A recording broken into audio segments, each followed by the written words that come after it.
buenas noches. Gracias a todos por asistir a un nuevo webinar de LIDA de México. A partir de ahora daremos inicio a la sesión. En esta sesión es un orgullo recibir como ponente al ingeniero Francisco Rodríguez Neave, profesor titular de la Cátedra de Fertilidad de Suelos desde 1985 en la Universidad Autónoma Chapingo. Muchísimas gracias por asistir. Los dejamos con el ingeniero. Buenas noches. El día de hoy me da gusto compartir conceptos relacionados con la nutrición integral de los cultivos.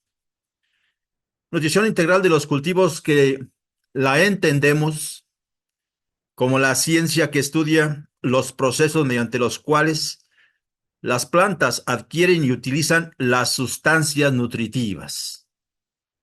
Este concepto de sustancias nutritivas será aclarado de inmediato. Solamente decir que las sustancias nutritivas que las plantas utilizan, las plantas absorben, las plantas aprovechan, en primer lugar, para producir más cosechas, que realmente es lo que le interesa al productor. Pero el técnico debe ir más allá. Debe de reconocer que esa nutrición integral también va a contribuir a elevar la tolerancia de dichas plantas a los estrés ambientales. Por ejemplo, plagas o enfermedades, por ejemplo, sequía, salinidad. Asimismo, esta nutrición, estas sustancias nutritivas, harán más eficiente el uso de los nutrimentos. Esto trasciende a, a la factor ambiental, es decir, tendrá menos impacto ambiental la agricultura y al mismo tiempo contribuirá para que el agricultor tenga mayores ingresos. Estas sustancias nutritivas también deberán ofrecer productos para el consumo humano que tengan alto valor nutritivo. Este aspecto sí se ha olvidado un poco. En este aspecto, no vamos a, y en varios de los que aquí menciono y que voy a mencionar en el transcurso, no es solamente responsabilidad de los agricultores. No. Deben intervenir los diferentes actores relacionados con la agricultura, desde el ámbito municipal, el ámbito estatal y el ámbito federal. Las sustancias nutritivas, decíamos, es un conjunto de 3 paquetes. El primero de ellos, los que hemos denominado nutrimentos esenciales, cuyo concepto será discutido. El segundo de ellos, denominado elementos químicos útiles, que también platicaremos algo sobre ellos. Ejemplos nada más. El tercer paquete, sustancias orgánicas fisiológicamente activas, donde daremos solo un ejemplo. En este concepto de sustancias orgánicas fisiológicamente activas lo acuñamos en el Departamento de Suelos en 1989 con el doctor Pineda. Actualmente se conjuntan estas sustancias orgánicas con los elementos químicos útiles y se comercializan, se promocionan como bioestimulantes, aunque no están todos. No están todos. Estas sustancias nutritivas que aquí menciono es lo que la planta siempre ha venido utilizando a través del tiempo. Antes de que estuviéramos nosotros en este mundo, ya las plantas sabía que deberían de tener provisión de nutrimentos esenciales, ya los aprovechaban del suelo, pero asimismo los elementos químicos útiles y las sustancias orgánicas fisiológicamente activas. Las plantas saben cuáles son sus nutrimentos esenciales. Nosotros en este momento tenemos una lista de 18. El último que será incorporado será el yodo. El tamaño de la letra implica o está relacionada con la magnitud de la demanda por parte de las plantas. De estos 18, 17 de ellos es responsabilidad del suelo proporcionarlos. Por otro lado, elementos químicos útiles también las plantas los han utilizado siempre, porque el suelo es el responsable de proporcionar todos y cada uno de ellos. Nosotros lo que hacemos en estos momentos en la agricultura es potenciar estos elementos químicos útiles, como sería el caso del silicio que desagregaremos más adelante. El paquete de sustancias orgánicas fisiológicamente activas, las plantas siempre las han venido consumiendo a partir del suelo, sobre todo si este suelo es rico en materia orgánica, más allá del 3,5%, tendrá suficientes cantidades de aminoácidos, de sustancias úbicas, de azúcares, etcétera, que posteriormente podríamos potenciar, pero el suelo ya las proporciona. Todas ellas, en resumen, la planta las conoce, las ha venido utilizando por siempre. Concentrémonos en este momento en los nutrimentos esenciales. Decíamos, de estos 18, el último de ellos que podrá ser incorporado o será incorporado o es ya incorporado es el yodo. Estos 18, en este momento, por ser catalogado como nutrimentos esenciales, son imprescindibles, son no negociables. La planta debe estar provista de todos y cada uno de ellos. Ninguno de estos que están aquí anotados es más importante que el otro. Desde el punto de vista de la planta, ninguno de ellos es importante, toda vez que al faltar alguno de ellos, los demás carecerán de importancia. En ese sentido, los 18 son importantes. El yodo, decíamos, es el último en ser incorporados y aquí están las evidencias publicadas en Frontiers in Plant Science en 2021, donde se especifican las funciones que desempeña el yodo y que no podrían ser desempeñadas por otro elemento, que sería una de las definiciones de nutrimento esencial. Decíamos, vamos a platicar sobre la evolución del concepto de nutrimentos esenciales. ¿Por qué es importante platicar sobre ellos? Porque actualmente hay algunas confusiones en lo que es esencial o lo que es un nutrimento o lo que debe ser considerado en la agricultura y tiene trascendencia que en un momento más anotaremos. Ha evolucionado el concepto desde 1865, pasando por el que es más conocido que ha sido clásico, un clásico de Aaron Stott de 1939. Epstein también establece su criterio y Kirby modifica un poco los tres criterios de esencialidad de Arnold y Stott para finalmente Brown en 2022 enfatiza que está muy constreñido los criterios de esencialidad y limitan estos criterios el que puedan ser adicionados otros elementos químicos que benefician a la planta. En ese sentido, Brown hace su propuesta para ser discutida por todos y cada uno de los interesados.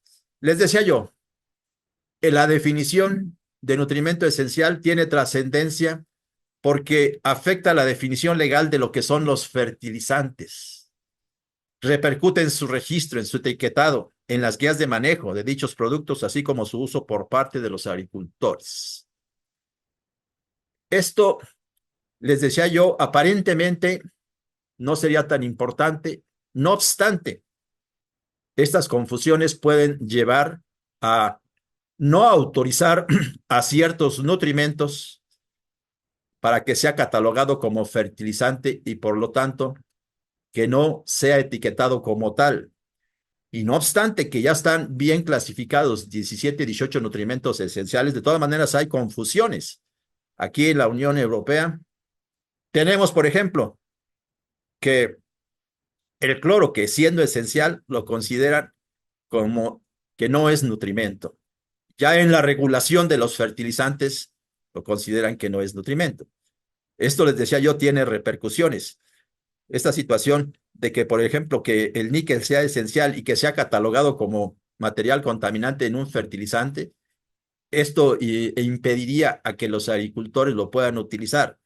Y existen otras repercusiones en cuanto a la definición de un nutrimento esencial. Otras repercusiones, estos son solamente algunos ejemplos de no tener bien claro lo que es un nutrimento esencial o constreñirse a los criterios de esencialidad que están establecidos en 1939 por Arnold y Stowe y que posteriormente Kirby los puntualiza.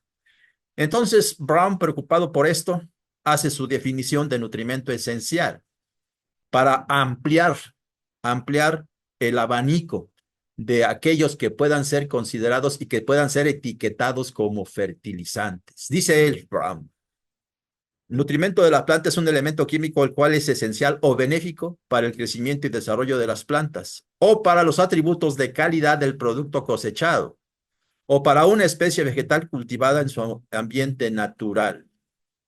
Será esencial si el ciclo de vida, ese nutrimento, si el ciclo de vida de una diversidad de especies no puede ser completado en condiciones de deficiencia aguda. En algunos de los que acabo de mencionar en la evolución, aquí ponen en condiciones de ausencia. No hay esas condiciones de ausencia. Puede haber condiciones de deficiencia aguda. Sería imposible demostrarlo si nos quedamos con que aquí le ponemos ausencia. Y será benéfico si logra favorecer el crecimiento y desarrollo de las plantas o la calidad del producto cosechado.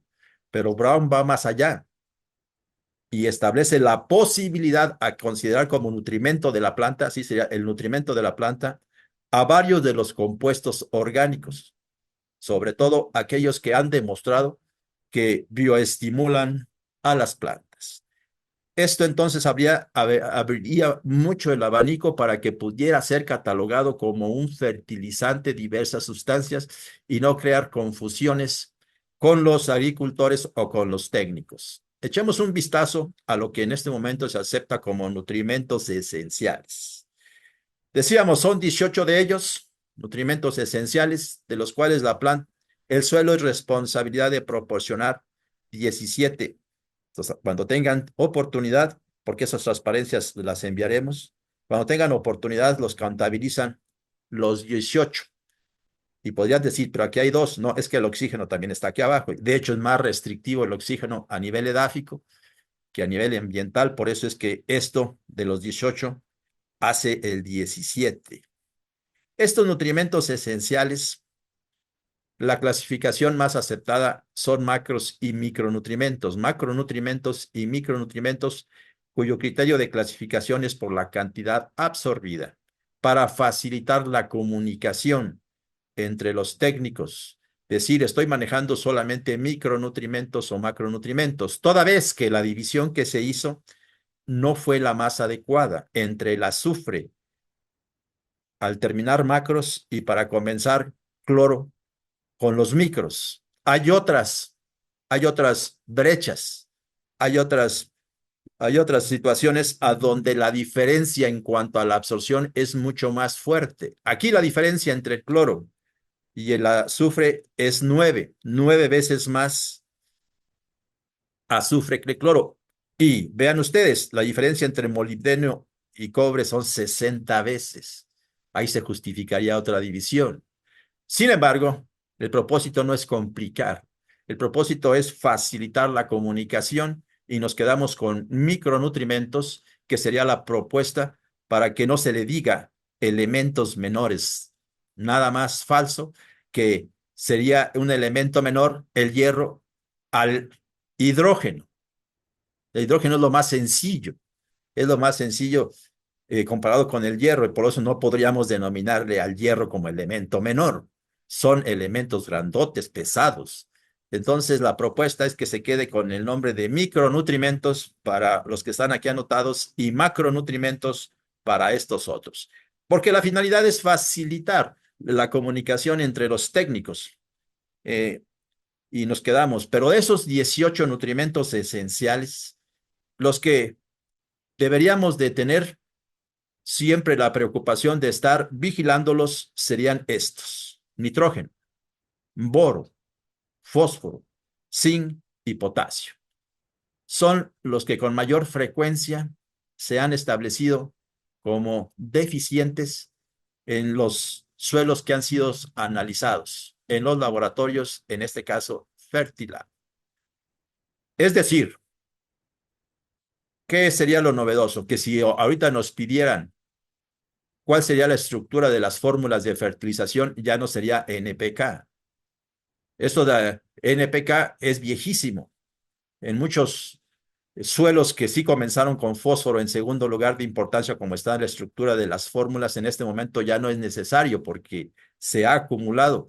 He visto análisis de suelos con fósforo de 600 partes por millón. Claro, un mal manejo de fertilización fosfórica.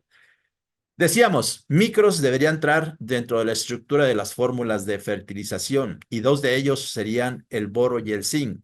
Obviamente que no podemos tomar la decisión de cambiarlos porque está en el diario oficial de la Federación, la estructura de las fórmulas de fertilización.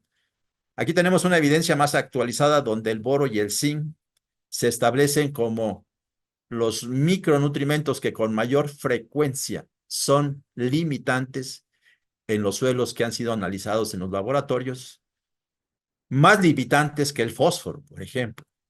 Aquí el 67% de los suelos analizados requieren boro y acá el 61%, es decir, que están al mismo nivel. ¿Qué importancia tiene esto? Primeramente, que no siempre solamente nos preocupemos por nitrógeno, fósforo y potasio, sino que ya debe de ser parte de la preocupación de los que hacemos recomendaciones de boro y zinc.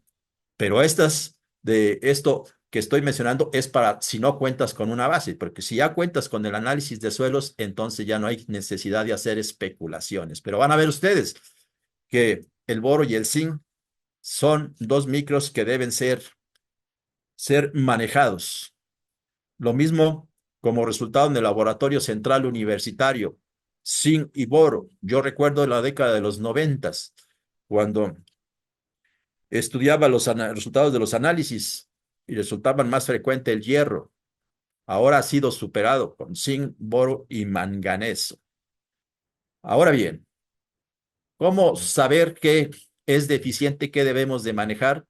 Podremos hacer experimentación, como la que aquí se indica, diferentes combinaciones, como lo hacemos en diferentes formas o pruebas: fósforo, azufre, nitrógeno, fósforo y azufre, y aquí nitrógeno, fósforo y micros. Aquí, por ejemplo, en este caso, los micros contribuyeron para otro salto en en el rendimiento del maíz. Pero les decía yo, aquí se trata de un ensayo de larga duración. Ahorremos tiempo, tengamos como base los análisis de suelos para definir qué realmente en cada caso, que en cada sitio específico, qué es lo que vamos a recomendar. De esa manera, establecemos con precisión los análisis, los resultados, establecemos con precisión qué nutrimentos y qué cantidades debemos de utilizar para obtener el máximo beneficio, tanto para el agricultor como para el ambiente.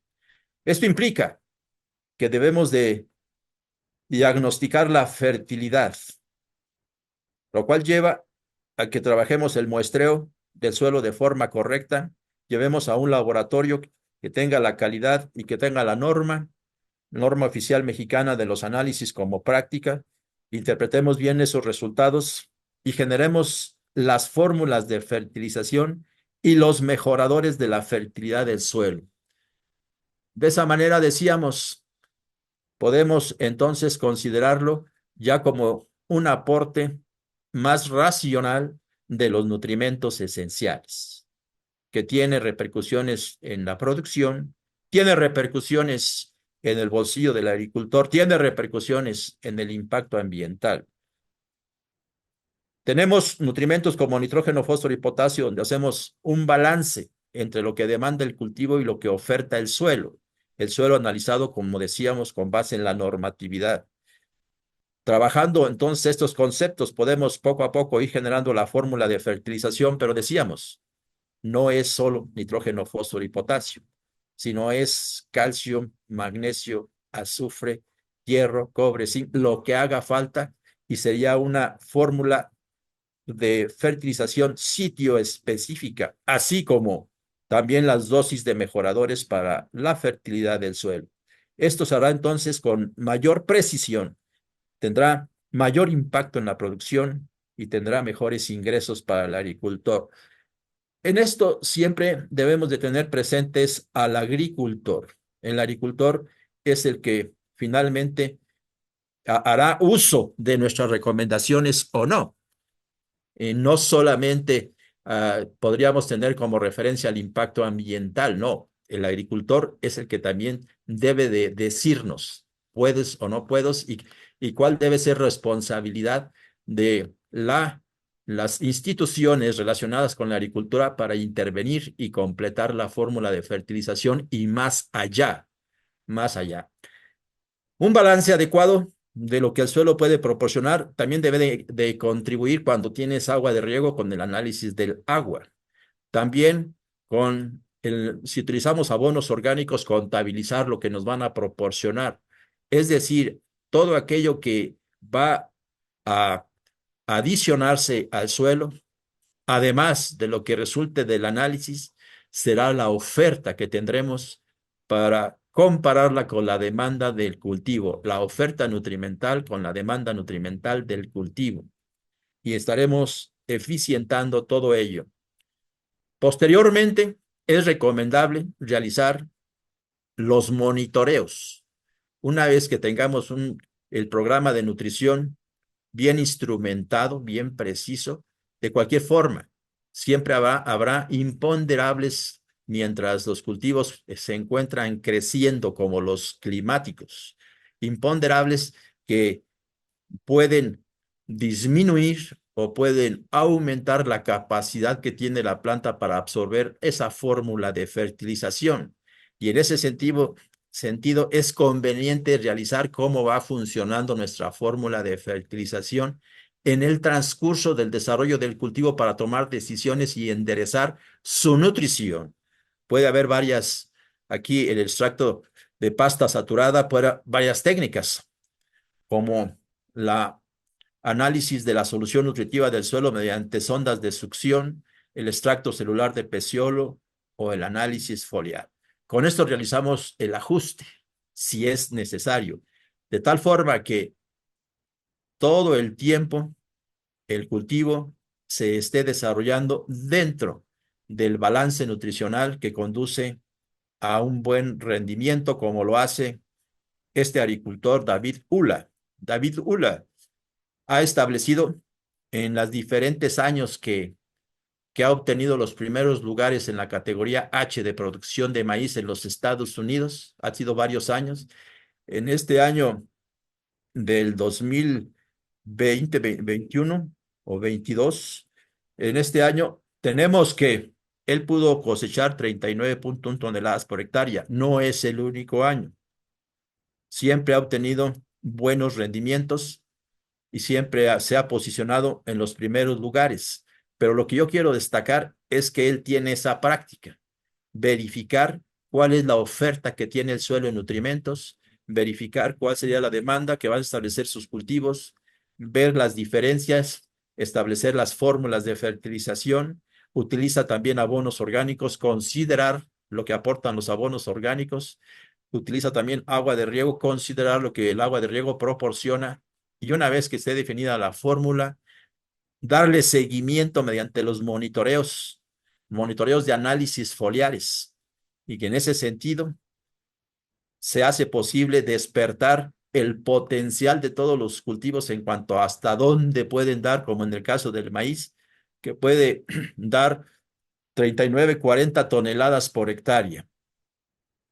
Esta es otra situación similar, es decir, cuando hablamos del manejo responsable de los nutrimentos para que no tengan impacto ambiental negativo, para que la economía del agricultor se vea beneficiada y para tener ofertado alimentos de calidad para el humano.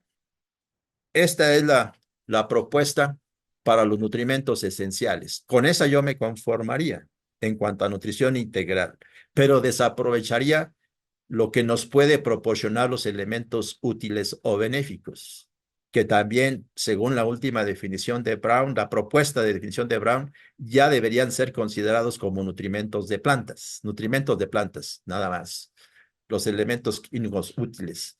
Por ejemplo, el silicio.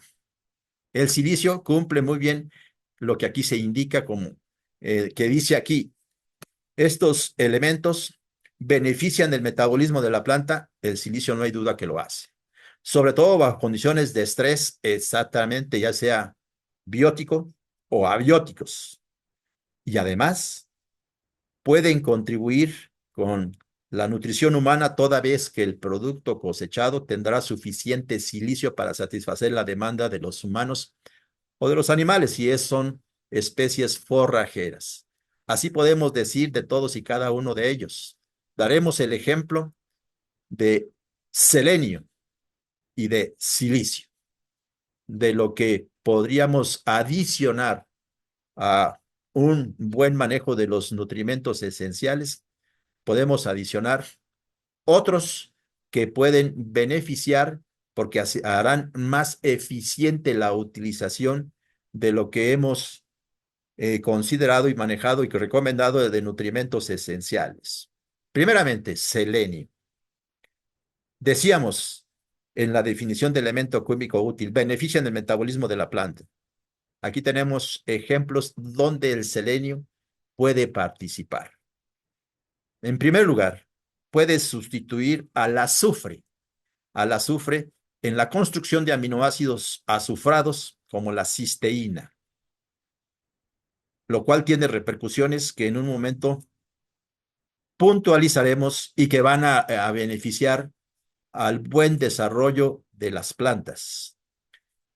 Asimismo, participa en la síntesis de proteína, reduce la senescencia y resistencia a los rayos ultravioleta, etcétera, y todo ello vía glutatión. Es lo que discutiremos a continuación. El glutatión es una molécula constituida por glutamato, cisteína y glicina.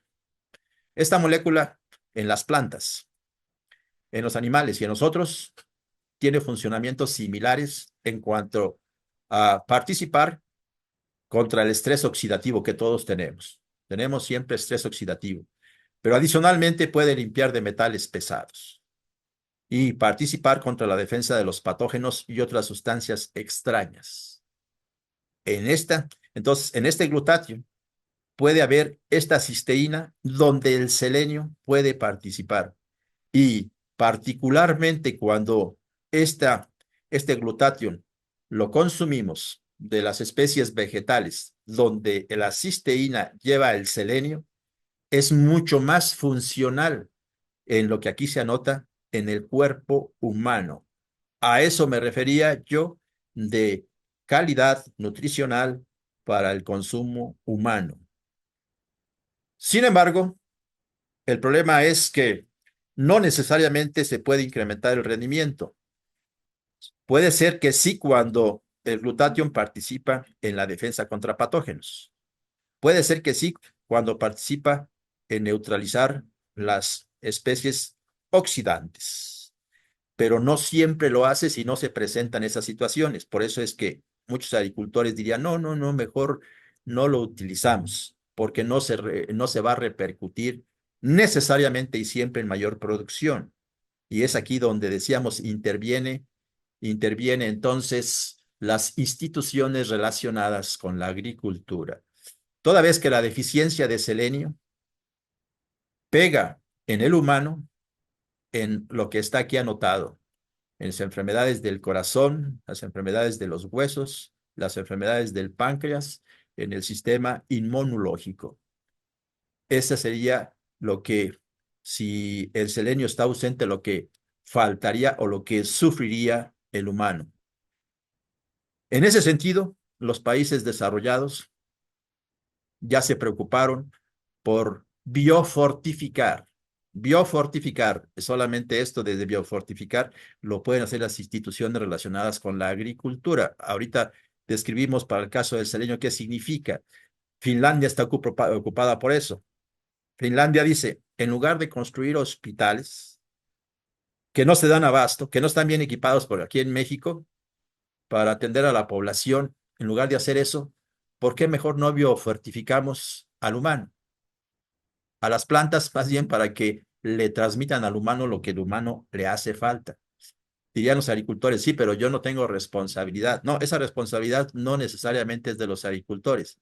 Esa responsabilidad puede ser y debería ser de las instituciones relacionadas con la agricultura. En este momento tenemos a nivel mundial estas de 500 a 1.000 millones de personas que no consumen suficiente selenio. Los productos que la agricultura nos da deberán de tener esto de selenio para considerar que estamos bien abastecidos. ¿Cómo lograr esto? En aquellas zonas a donde no, la tierra no da, aquí es a donde intervienen las instituciones relacionadas con la agricultura. Biofortificar, es decir, para las empresas que fabrican fertilizantes que utilizan normalmente los agricultores como la urea, se manda selenato, un selenato de sodio, por ejemplo, un fertilizante, para que sea adherido, para que sea sumado a la urea o al DAP o al superfosfato de calcio o al nitrato de amonio o al sulfato de amonio, de tal forma que las cantidades que normalmente utilizan los agricultores en la agricultura con esos fertilizantes sumen además una fertilización de selenio que no necesariamente el agricultor sabe que ahí van, pero que finalmente tendrá repercusiones en la calidad del producto cosechado. Esto para otros nutrimentos, para otros nutrimentos esenciales para el humano, lo trataremos más adelante. En este momento solamente mencionaremos un elemento, estamos mencionando un elemento químico útil o benéfico. Ahora el silicio. El silicio tiene, ese sí tiene enormes repercusiones en las plantas y también lo necesitamos los humanos. Se ha distinguido mucho el silicio en la protección vegetal. De eso ya no hay duda. Ya no hay duda. La duda es si lo consideramos como nutrimento esencial. Con la definición de los tres criterios que existen, no se puede. Es lo que dice entonces el autor de Brown. Dice, bueno, modifiquemos los criterios. Toda vez que el silicio debe ser calificado como un nutrimento de plantas, como un nutrimento de plantas por todos los efectos que este proporciona al humano y a las plantas mismas. Por ejemplo, a las plantas mismas, el silicio le da protección contra plagas y enfermedades por todo lo que hace dentro de ellas y está aquí anotado. Barreras físicas, barreras bioquímicas, o sea, también esta es bioquímica y esta también sería bioquímica. Barreras físicas como los fitolitos, producto de la biosilificación del silicio que consumen las plantas. Acción bioquímica con la promoción del metabolismo secundario, donde también se dan la maquinaria antioxidante y las defensas de la planta. Entonces se completa contra cualquier estrés el equipar la planta, que ya sabe hacerlo, pero que si se estimula un poco más, lo puede aumentar y poder tener mejores respuestas frente a los estrés. Aquí están los fitolitos, fotografías en el caso de este cultivo de maíz, donde en algunos cultivos puede ocupar hasta el 70%, precisamente en el último extremo de este órgano de las plantas es donde se establecen y donde pueden entonces físicamente obstruir la entrada de hongos, donde también físicamente pueden molestar a los insectos como las larvas. Hay otra estructura, pero esta como que no está muy bien definida, un, una especie como de engrudo, pero me gusta más esta de fitolitos. Realmente este sí es como el vidrio, un óxido de silicio. Dióxido de silicio, entonces es como el vidrio, lo que se construye. Entonces la planta supo darle utilidad después de estar ensayando millones y millones de años con lo que hay en el suelo, pues hay silicio en el suelo, le comienza, o la planta no le comienza, le ha dado utilidad y en función de esta utilidad, la ha entonces hecho más fuerte frente a los estrés, frente a los estrés. Asimismo, puede fortalecer las paredes celulares, ocupar los lugares, por ejemplo, que puede ocupar el boro para darle a la pared celular, precisamente sirviendo como puente entre las moléculas constitutivas de la pared celular para que sea más fuerte, flexible y elástica. Entonces, esto hace también que puedan soportar diferentes estrés, como pueden ser los vientos, también para tener mayor captación de luz solar, toda vez que las hojas estarán más erectas, como vamos a demostrar un poquito más adelante. En este momento solamente diremos que esos fitolitos se pueden constituir en una barrera física para la entrada de los hongos. Existen otros mecanismos. Sí, eh, el calcio, por ejemplo, también es una barrera, pero es una barrera química. Pero esa barrera física difícilmente un hongo podría adaptarse para superarla. Una barrera física no es posible que el hongo lo pueda superar como sí lo puede hacer con algunas moléculas fungicidas, modificando su metabolismo, pero atravesar un vidrio no lo puede hacer, el vidrio fitolito. Aquí tenemos entonces el silicio por sí solo en una planta que si no que está deficiente en diferentes elementos, está llena de este hongo. Aquí la combinación fósforo-silicio es la que dio mejores resultados. Quiere decir que había deficiencias de fósforo y silicio. Y quiere decir que una vez que estas deficiencias sean superadas, se construyen precisamente los mecanismos de defensa contra este hongo. Contra las plagas, decíamos. Contra las plagas, ¿qué es lo que puede hacer? El tejido lo hace más abrasivo, lo hace más abrasivo por eso, ese material como el vidrio. Aquí tenemos la demostración con el gusano cogollero. Tenemos una planta de maíz sin suficiente silicio, donde el gusano cogollero se da gusto. Se da gusto y este año se dio mucho gusto en muchos cultivos porque no llegaba el agua. Entonces, los que fueron sembrados con riego, teníamos problemas bastante fuertes con el gusano cogollero en todas partes. Pero si además ese maíz está suficientemente abastecido de silicio, vean ustedes, ya la mandíbula del gusano cogollero ya no tiene dientitos. Ya no tiene dientitos, entonces no va a comer con la misma voracidad y posiblemente no alcance el tamaño y el peso para pupar. En ese sentido, será una protección también contra esa enfermedad, pero también contra la sequía o la salinidad. Entonces, el silicio, si no es en un estrés, puede ser su protección en otro estrés. Aquí, contra la sequía, igualmente las estructuras que se forman en la superficie de las hojas van a contribuir a controlar mejor la transpiración. Sabemos que esta transpiración se realiza fundamentalmente en los estomas, pues también en los estomas puede modificarla. Y además tiene la capacidad para promover el crecimiento de la raíz y por lo tanto, con las estructuras que se forman en las membranas celulares de las acuaporinas, hará un uso más eficiente del agua.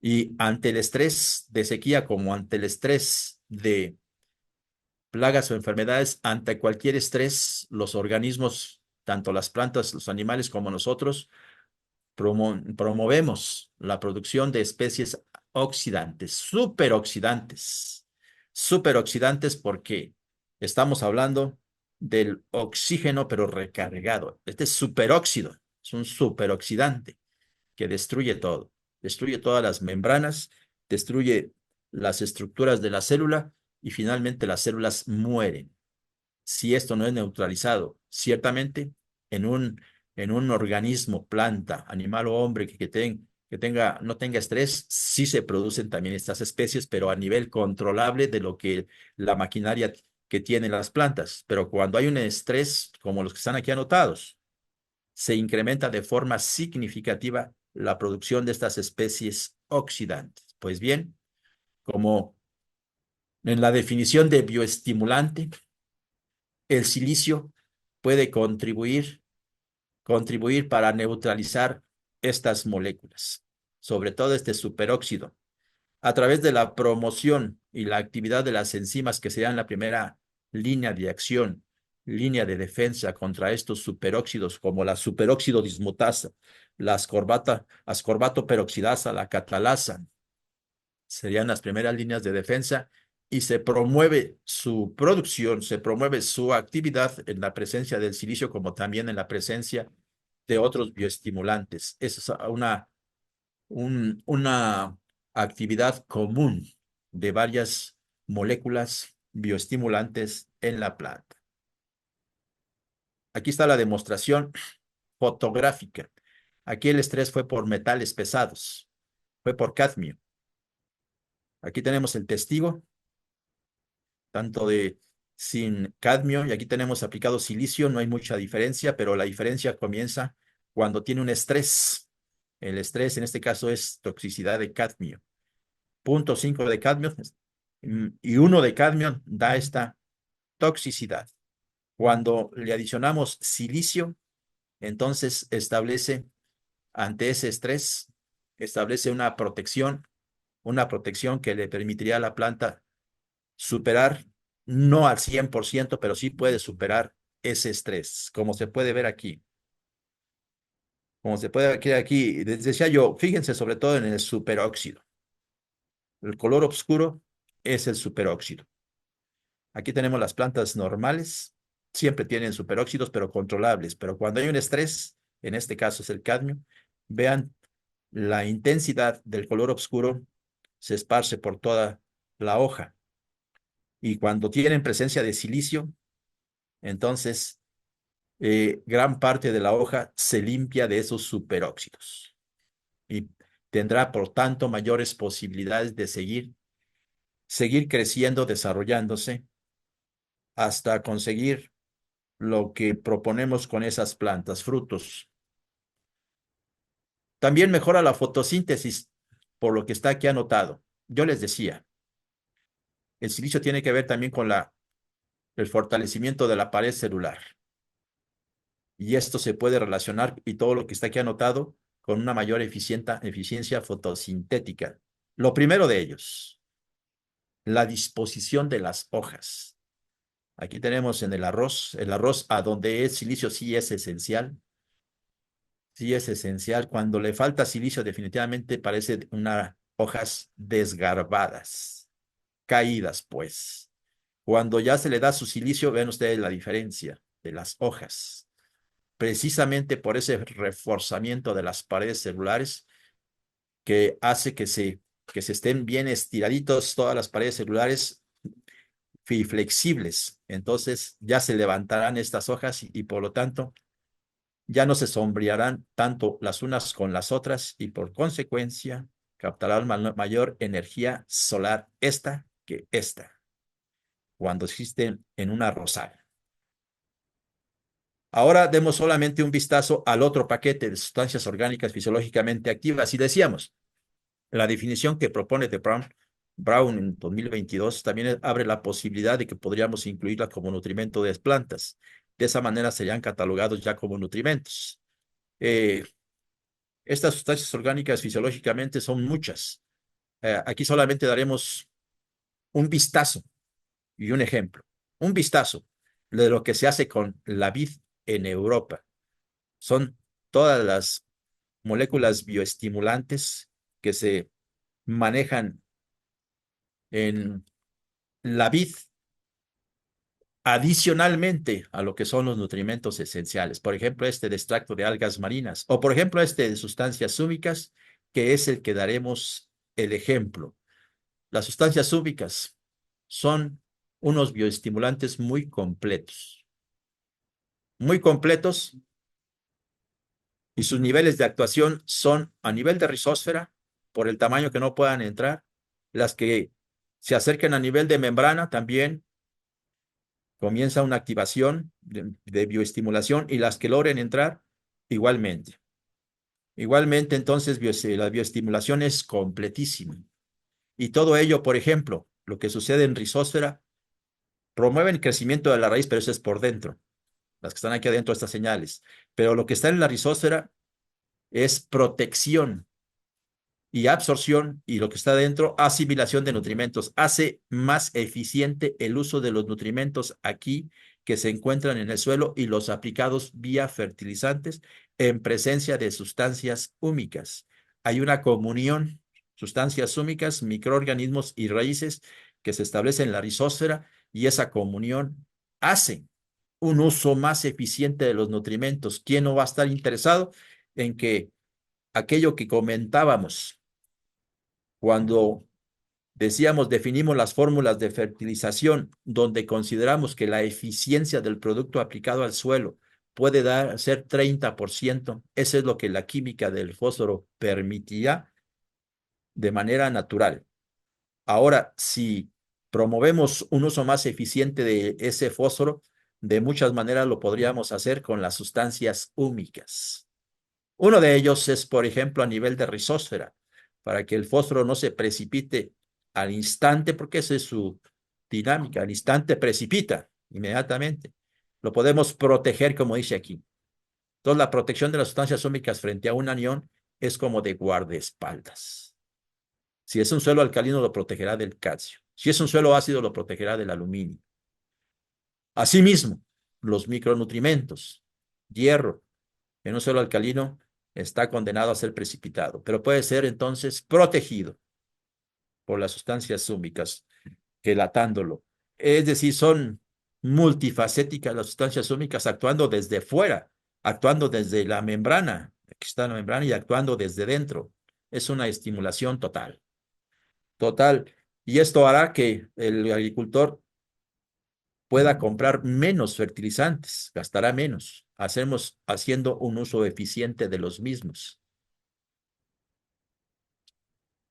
Otra, Otro aspecto de lo que sea una nutrición integral repercute en el control de plagas y enfermedades, porque habrá que aceptar que una nutrición integral promoverá mayor rendimiento. Bueno, eso es lo que el agricultor busca.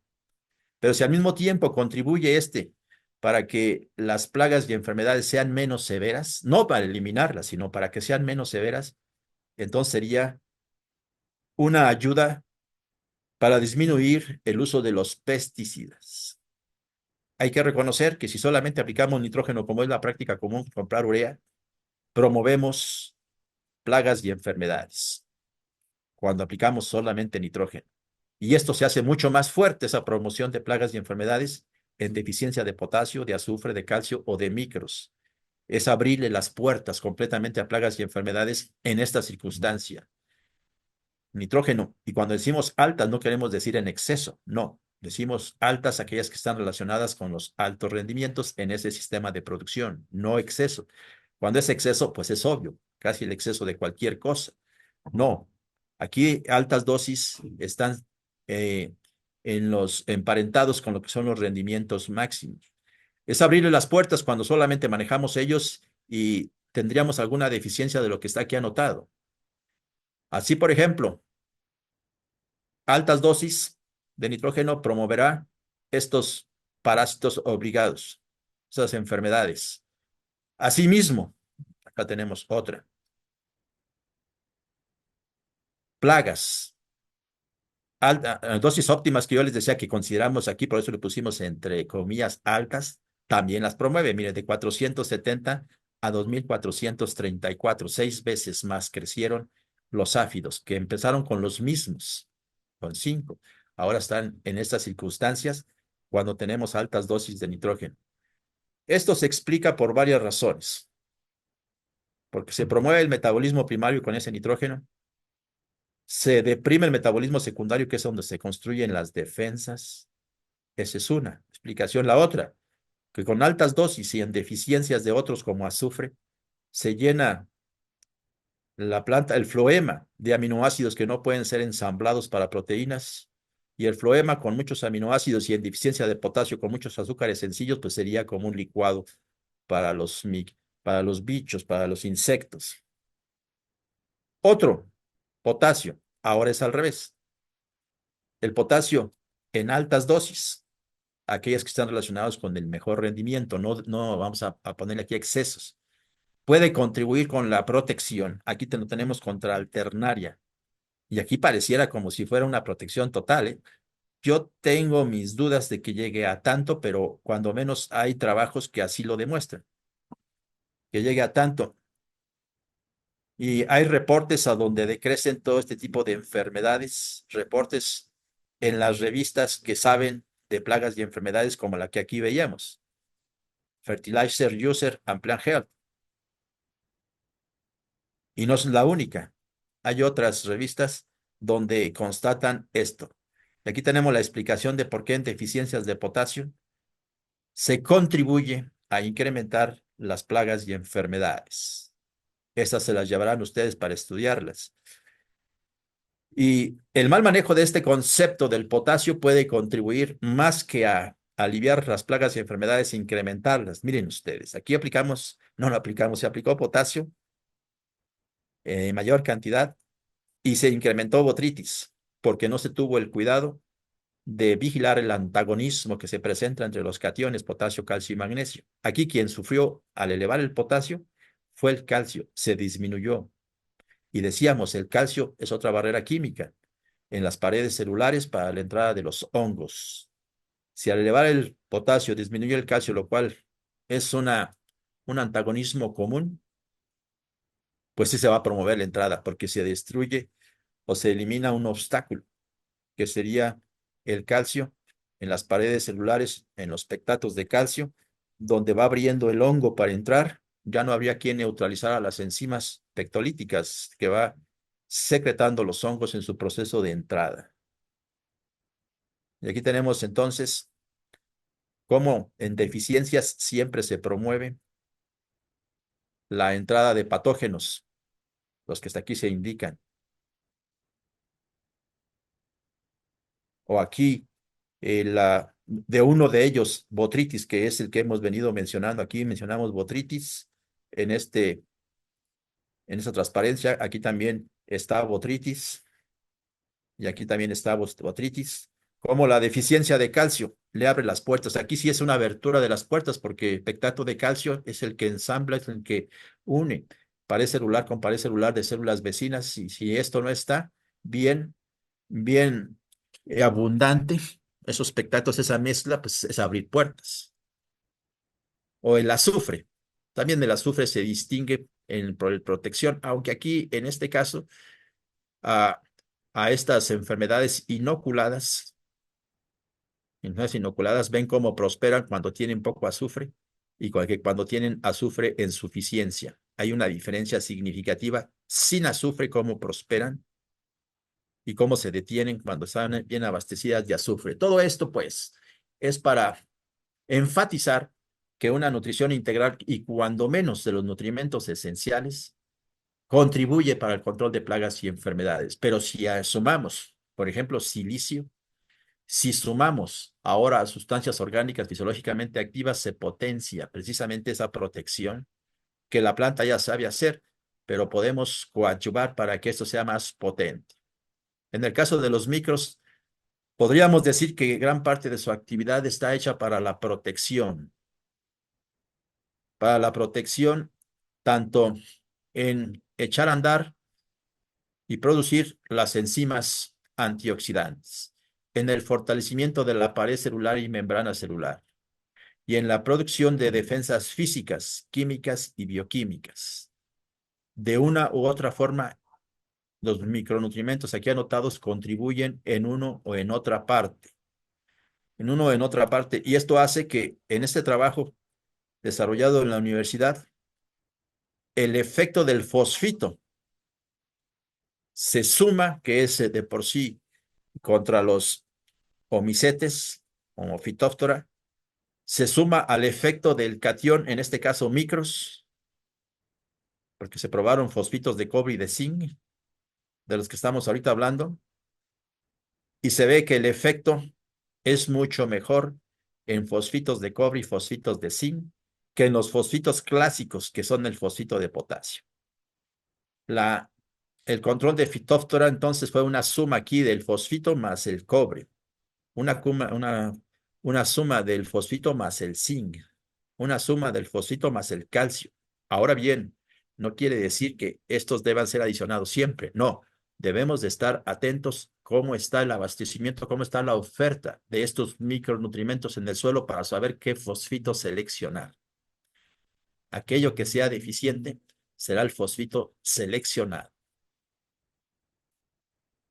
Y esto se explica por las funciones que no es el propósito en este momento detenernos, por las funciones que tienen cada uno de ellos. Por ejemplo, el cobre. En la primera función que aquí se anota es precisamente en la producción de las enzimas antioxidantes, ya sea porque estos las activan, cobre, o ya sea porque son parte constitutiva de ellas, en la producción de lignina, en la producción de fitoalexinas, es decir, en el metabolismo secundario, tienen gran parte de su accionar para este tipo de moléculas que van a enfrentar al, sería en este caso, al hongo Phytophthora, lo van a enfrentar ya sea directamente con las fitoalexinas o lo van a enfrentar de forma indirecta con los antioxidantes. Y todo ello suma para los efectos que se han observado. Y esto se anota en este otro libro, que también saben lo que escriben, de la American Phytopathology Society, cómo el efecto del cobre puede ser de crecer, de crecer, de crecer, de crecer en estas enfermedades. Entonces, por eso es que en este caso del fosfito de cobre, suma el efecto del cobre y su función metabólica, su función fisiológica para la protección. Entonces, y en el zinc también, vayámonos con el 2 y el 3. Los 2 y el 3 tienen que ver con la protección. Entonces, activador y constituyente de enzimas de la superóxido dismutasa, por ejemplo, también antioxidante, vigilar la integridad de las membranas, todo ello relacionado con la protección, que se traduce también en la misma cita en que reduce el desarrollo de estas enfermedades. Y a donde se pone que incrementa, tendríamos que vigilar que cuando se adiciona el zinc para observar sus efectos, también puede tener antagonismos con otros micros. Por eso puede resultar que en ocasiones se incrementa, pero en lo general la tendencia es que el zinc reduce, como el cobre, la aparición de las enfermedades, así como el manganeso. Pues el manganeso también. ¿Qué es lo que estamos entonces enfatizando? No debemos de olvidarnos de los micronutrientes y solamente aplicar los macros. NPK es una situación muy vieja, la estructura de las fórmulas de fertilización. Ya ni siquiera es lo que más necesitamos. Quizás el nitrógeno sigue siendo lo primario, pero que sea fósforo lo secundario, en aquellos terrenos que han sido cultivados mucho tiempo ya no necesitan fósforo. Ya evolucionó de deficiencias, que es lo natural del fósforo en el suelo, ya evolucionó a cantidades altas y en ocasiones hasta excesos, simplemente por no tener la precaución de estar monitoreando cómo está variando los niveles de fósforo en el suelo. Y asimismo los micros, como nunca los utilizamos, llega el momento en que baja su disponibilidad, como nos sucedió en el Bajío, en la década de los 80. Después de fertilizar por 20 años sin utilizar zinc, comenzaron a aparecer deficiencias de zinc y se solucionaron al final, pero costó trabajo ubicar cuál era el problema. Y aquí tenemos también los reportes del manganeso, que también son muy numerosos. Entonces, no hay duda que la nutrición integral, es decir, aplicar los nutrimentos deficientes y en las cantidades adecuadas, además de contribuir a incrementar el rendimiento, también puede disminuir la necesidad de aplicar pesticidas, fungicidas, etcétera. Finalmente, para dar tiempo a las preguntas, porque me parece que sería lo más importante tener un diálogo con los participantes en cuanto a las preguntas se refiere. Me interesa sobremanera la nutrición vegetal con su relación con la nutrición humana. Entonces, una nutrición integral también deberá responder a eso, a estar pendientes a que el alimento cosechado contribuya a alimentar al humano. Lo que han hecho las instituciones no es biofortificar. Lo que han hecho las instituciones es mejor los, sería los complementos que se venden. Y por ejemplo, en el caso del yodo, lo ponen en la sal yodatada, porque dice, no vamos, dice el Estado, no vamos a esperar que el yodo sea abastecido de forma suficiente por el producto cosechado, porque en ocasiones falta. Mejor lo ponemos en la sal que sabemos que todo el mundo come y se elevamos ese problema. Allí se biofortificó, pero con la aplicación de la sal. Ahora lo que queremos es que se biofortifique todo desde el principio, porque nosotros estamos esperando esto del producto cosechado. Estamos esperando todo esto, es lo que necesitamos como micronutrientes, el humano. Ya platicamos sobre selenio, ya platicamos sobre silicio, pero como elementos químicos útiles. Resulta que también dentro de lo que es considerado actualmente como nutrimentos esenciales, hay carencias. Lo que el humano, el mexicano específicamente está consumiendo. Vean ustedes el humano en México, los mexicanos estamos carentes del micro hierro. Entonces provocará anemia. Estamos carentes del micro zinc, promoverá baja, baja inmunidad, no tendrá inmunidad frente a las enfermedades. Promoverá asimismo una baja producción de proteínas y ADN, entonces no podrá crecer normalmente el humano. Esto entonces me llama la atención que seamos carentes de estos micros, ya no digamos de selenio, ya no digamos de silicio, de los elementos químicos útiles, sino todo lo que nos falta.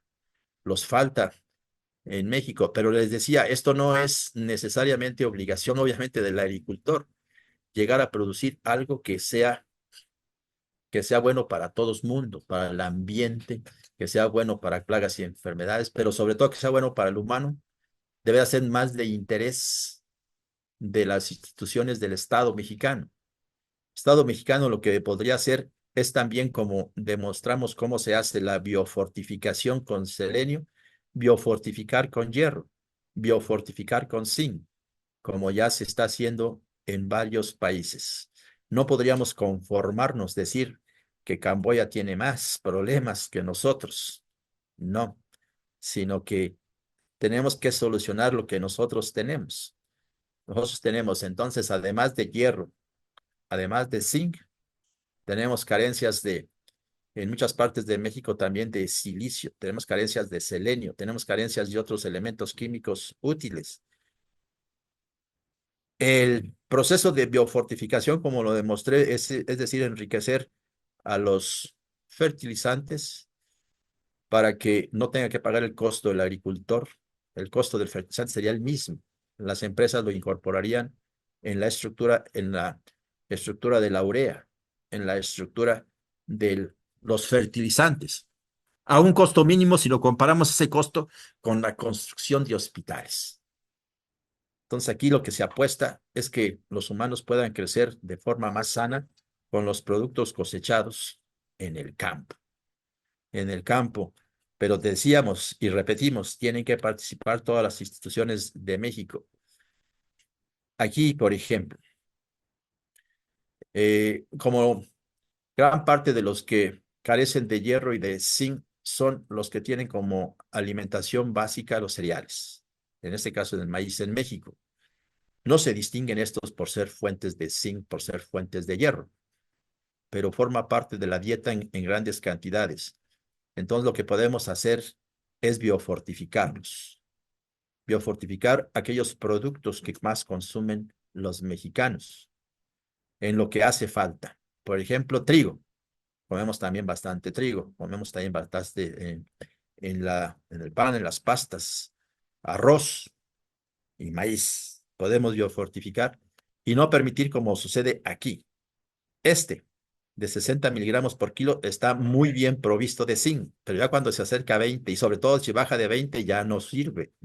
No es suficiente para la cantidad que consumes de trigo, tener la cantidad suficiente de abastecimiento de este micronutrimento.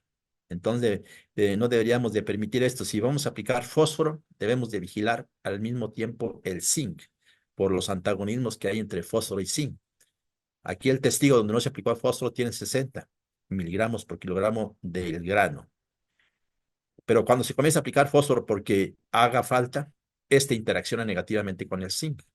Entonces deberíamos estar preparados, casi todo mundo que fertiliza pone fósforo. Y si el zinc en el suelo ya está en un nivel medio hacia abajo, de moderadamente bajo, bajo, muy bajo, va a sufrir más en cuanto a la absorción por parte de la planta. Por lo tanto, biofortifiquemos. Esa es la apuesta y, y la propuesta.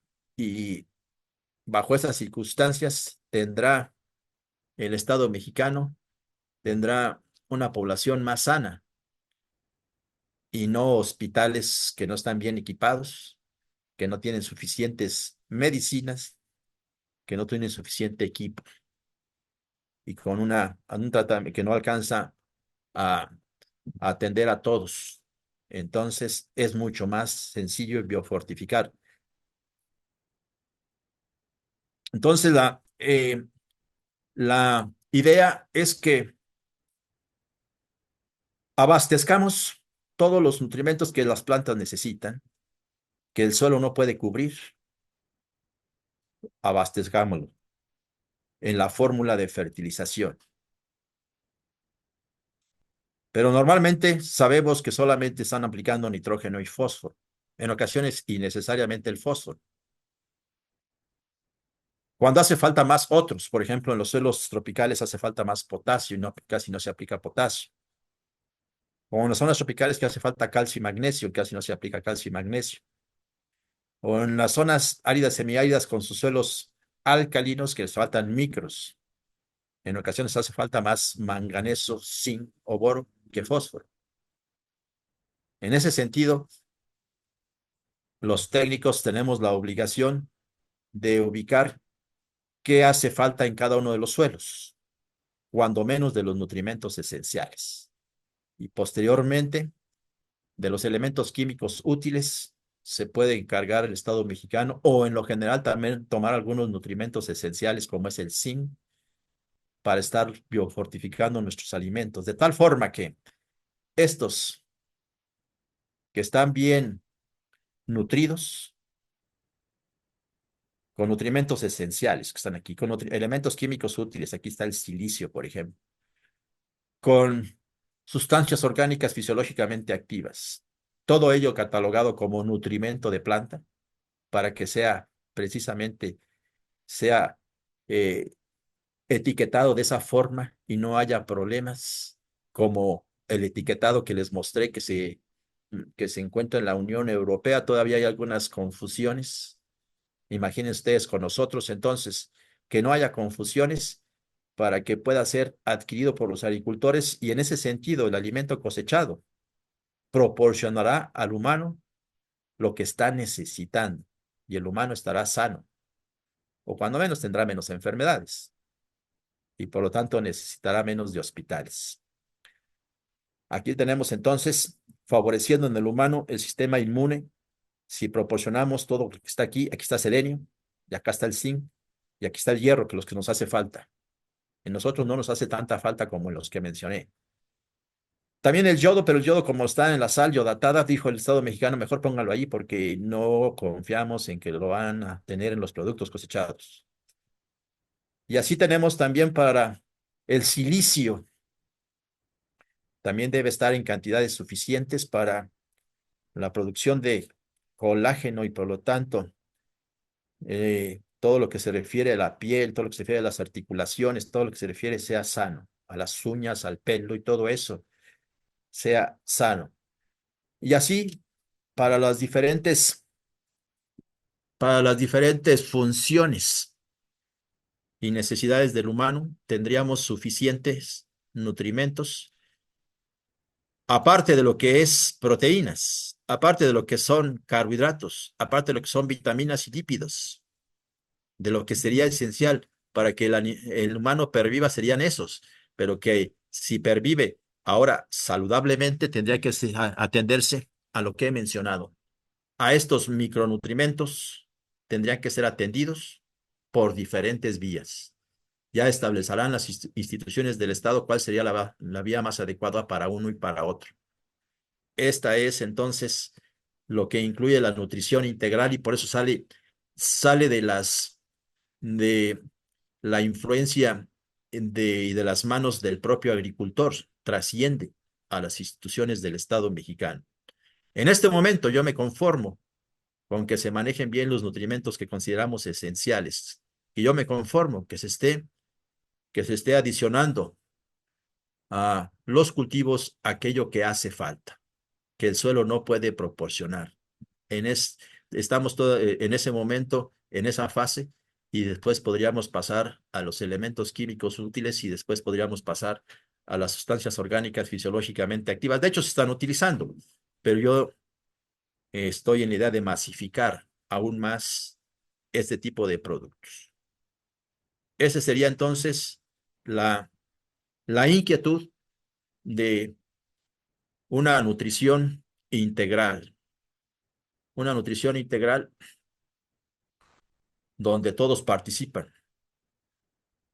La que yo estoy proponiendo en este caso, que cuando menos se cumpla, es esta, la nutrición de cultivos basada con datos y más precisa. Cuando menos esto, tiene repercusiones en todas partes en el ambiente con el nitrógeno, tiene repercusiones en el bolsillo del agricultor, tiene repercusiones en la calidad del producto cosechado, pero hay que ir más allá para que repercuta en la salud, en el ambiente, en la salud y en el ambiente, y podamos entonces tener una población más sana y en un ambiente más saludable. Estoy a su disposición para las preguntas que sean necesarias.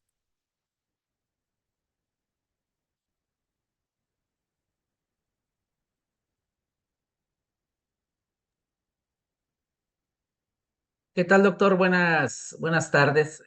Muy interesante la charla. Y sí, sí, hay bastantes preguntas. Yo aquí ya tomé nota de bastantes de ellas.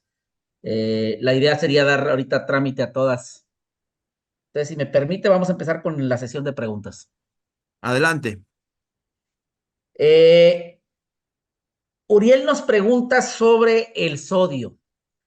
¿Es esencial o no para los cultivos? El sodio es un elemento químico útil porque tiene la capacidad de sustituir al potasio en varias de sus funciones y ese sería, bueno, por ejemplo, en la activación de isoenzimas, sería donde podría el sodio sustituir. Estoy pensando, por ejemplo, en el nitrato chileno, nitrato de sodio, que pueda ser utilizado como fuente de nitrógeno en el trópico, en los suelos ácidos, donde la deficiencia de potasio es común. Y en ese sentido, con nitrógeno y sodio ya bajaríamos la dosis de potasio. Ese tipo de cuestiones prácticas. Ahora bien, yo sé que el sodio se identifica más en los suelos sódicos como perjudicial, sí, obviamente. En los suelos sódicos sí es nocivo en cuanto a la estructuración del suelo y en cuanto a intoxicar a varios cultivos. El sodio entonces sería esencial para algunos cultivos que son halófitas, pero en la mayoría de los cultivos solamente podríamos considerarlo útil, pero sí, solo sí, no rebase el sodio el 5% de la capacidad de intercambio catiónico ocupada por este catión. Ya cuando rebasa más allá del 5% podemos comenzar a preocuparnos del sodio, no esperar al 15% para ser calificado como suelo sódico, ya es demasiado tarde.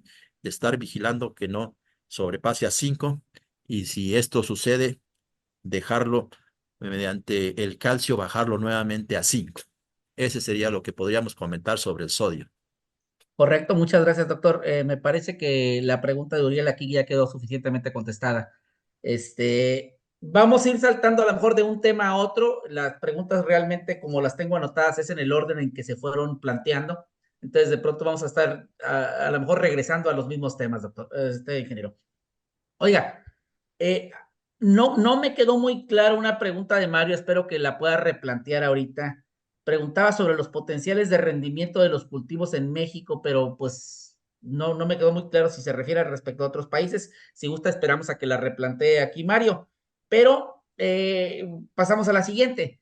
Nos preguntan si existe alguna metodología a nivel de laboratorio para medir los niveles de silicio en las plantas. Normalmente los laboratorios no nos arrojan estos datos. Sí existe, ciertamente los laboratorios no tienen este como procedimiento de rutina, pero esto del silicio, quien lo trabajó bastante en México fue el doctor Quero. Tenía ya establecido el doctor Quero los niveles tanto en suelo como en planta, lo que se considera como óptimos. Y entonces sería bajo las metodologías que el doctor Quero está ocupando. Él ya no existe, pero en su laboratorio se están ocupando y otros laboratorios pueden comenzar ya a instrumentarla. Y en ese sentido es lo que yo mencionaba.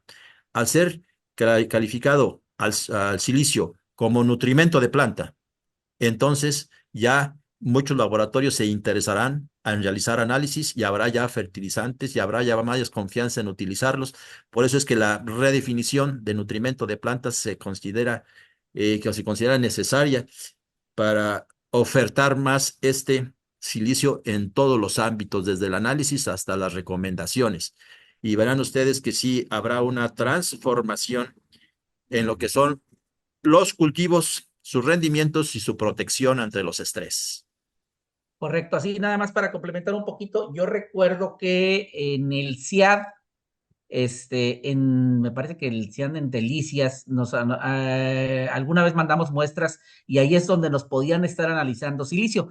Aquellas ocasiones mandábamos unas muestras de fruta de la cosecha tratada con uno de los productos de nosotros, uno de los productos que tiene la empresa que contiene silicio, particularmente era Neostren Forte. Entonces, sí recuerdo que sí hay laboratorios en México que lo realizan, pero como bien señala usted, no es un procedimiento de rutina que se realice generalmente. Continuando con el tema de silicio, nos pregunta Gerardo Vizcaíno si existe algunas referencias, algunas experiencias sobre control de mosca blanca y si nos pudiera platicar además de algunas otras plagas. Sí, las referencias que tenemos más específicas sería control de enfermedades. Para control de plagas las hemos visto, pero no las hemos documentado. Bien decir, las hemos visto en nuestras prácticas de aplicación de silicio, pero no las hemos documentado. Es decir, estar haciendo eh, aplicaciones de silicio, pero con propósitos de enfermedades. Hemos visto cómo sí hay controles en insectos, pero que las hayamos documentado, no. Nos quedamos todavía en algunas enfermedades nada más. Correcto. Respecto a los efectos que pudiera llegar a tener el estrés hídrico sobre la nutrición de los cultivos, tanto en la asimilación de nutrientes como en la dinámica de la rizosfera. Y no solamente el efecto de este estrés hídrico, sino una vez que se da la recuperación. Eh, Supongo yo que la pregunta de César Torres se refiere a una vez que las temperaturas han disminuido, que el suministro de agua es más eficiente. ¿Cuál sería la dinámica que se da a nivel de rizosfera, tanto en crecimiento de raíces, en la microbiota, pero también en el tema de asimilación de nutrientes? ¿Qué nos pudiera comentar al respecto? Cuando las plantas se someten a estrés hídrico, una respuesta común es destinar los fotosindatos para el crecimiento de raíz. Esa es una respuesta común a expensas de la parte aérea, con Correcto. el propósito de que la raíz pueda conseguir agua. Esto significa que cambian las prioridades de la planta de la planta en cuanto a una mayor exploración y sacrifica un poco lo que es la dinámica de la rizósfera o rizosfera en cuanto a la secreción de sustancias dirigidas en ese sentido para la promoción microbiana, eh, que sería más profunda, que sería más fuerte, más activa cuando se tratan de algunas deficiencias, pero nutrimentales, no deficiencia de agua. En ese sentido, si lo que normalmente hacemos, y precisamente allí entran el tercer paquete o también el segundo paquete de lo que es la nutrición integral, para que esa planta pueda soportar esas condiciones estresantes con mayor éxito y pueda tener, vamos a decir, una rizosfera más o menos activa, no igual en esas circunstancias de estrés. Se puede manejar desde el bioestimulante silicio, se puede manejar desde el bioestimulante sustancias súmicas, el que también he visto bastante los extractos de algas marinas, etcétera, aminoácidos también. Es decir, que hay varios bioestimulantes que pueden permitir que la planta soporte esa condición de estrés un poco más de tiempo y que se recupera una vez que las condiciones estén más propicias, menos estresantes. Cuando está en estrés, obviamente que el objetivo no es tanto lo que sería la absorción nutrimental, sino es crecimiento de raíces. Entonces cambian, decíamos, las prioridades disminuyendo lo otro, sino lo dirige a una mayor exploración del suelo para encontrar agua. Entonces, más bien allí yo dirigiría la respuesta más bien a la cuestión de soportar y sacar más rápidamente la planta cuando ya las condiciones son más propicias o que el efecto sea menor, haciendo uso de los, ya sea elementos como silicio o moléculas como las sustancias orgánicas fisiológicamente activas.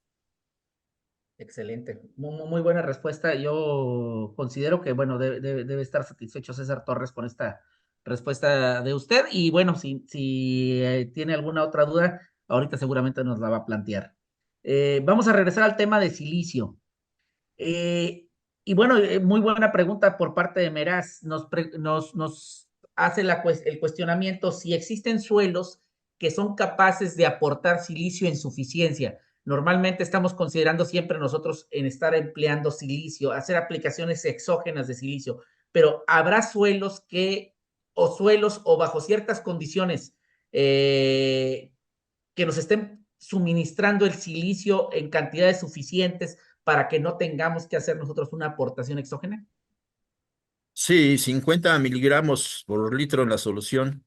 En solución son de ahí para arriba cantidades suficientes de silicio para considerar que hay un buen abastecimiento. Y no hay que olvidar que una vez que sea considerado como nutrimento de plantas, en la definición de Brown,